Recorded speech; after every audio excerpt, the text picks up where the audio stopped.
அந்த ஆமாம். இப்போ அடுத்து செகண்ட் பார்ட்டு. அதான் செகண்ட் பார்ட்டில் வந்து இப்போ இவர் விட்டு கொடுத்துட்டாரு. நான் ஃபஸ்ட்டு படம் நான் இயக்கிட்டேன், ரெண்டாவது படத்தை நீ இயக்கிறேன்ட்டு. இப்போ ஃபஸ்ட் பார்ட் போகும்போது ரெண்டாவது குழந்தை ரெடி ஆயிடுச்சு. இப்போ செகண்ட் பார்ட் போகும்போது மூணாவது குழந்தை ரெடி ஆயிரும்ல. ரொம்ப அவர் ரொம்ப ஆர்வம் இருக்காரு ரோபசங்கர். என்ன அவர் வந்து அதனால் செகண்ட் பார்ட் போகும்போது மூணாவது குழந்தையும் ரெடி ஆகிடும்.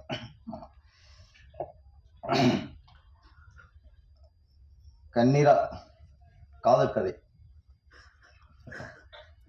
நம்ம தமிழ் திரையுலகில் இப்போ வந்து காதல் கதை வர்றது ரொம்ப அபூர்வமாயிடுச்சு. இப்போ ரொம்ப ரொம்ப அபூர்வமாயிடுச்சு. ரொம்ப அதிகமாக வர்றதே இல்லை இப்போலாம். ஆமாம்.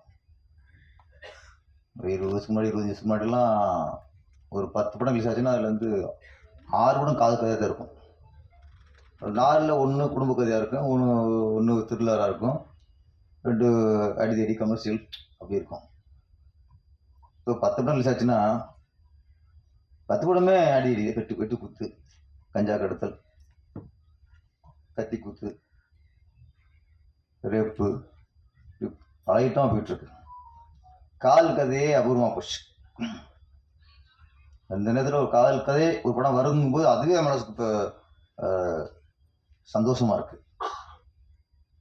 நிறைய ஹீரோக்கள் வந்து தொடர்ந்து காதல் கதை பண்ணி தான் பெரிய ஹீரோ ஆகியிருக்காங்க.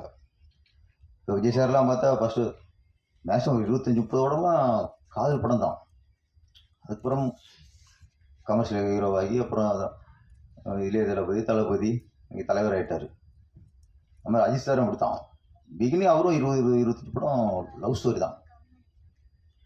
அதுக்கப்புறம் இப்போ வீரம், விசுவாசம், விடாமுயற்சின்ட்டு வேறு ரேஞ்சில் போயிட்டுருக்காரு.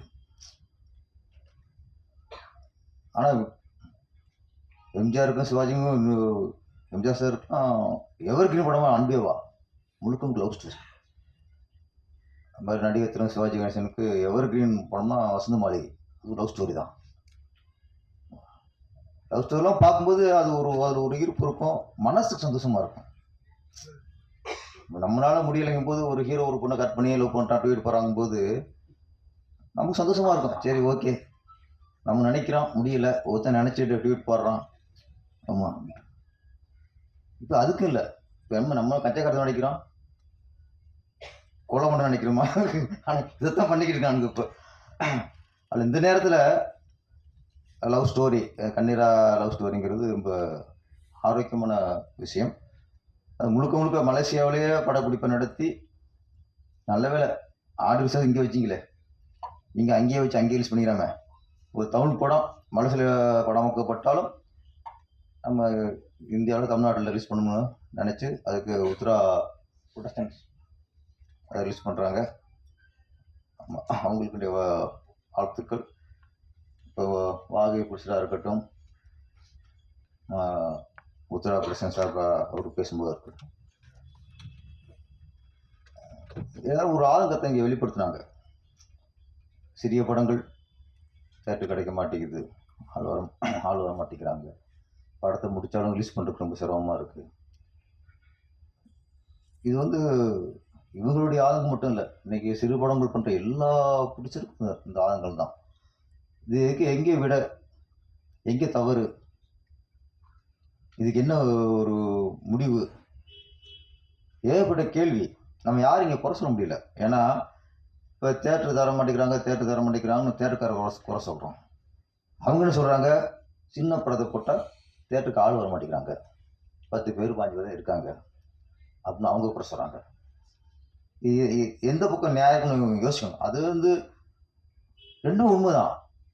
சின்ன படங்களுக்கு தேட்டர் கிடைக்கலைங்கிறது உண்மைதான்.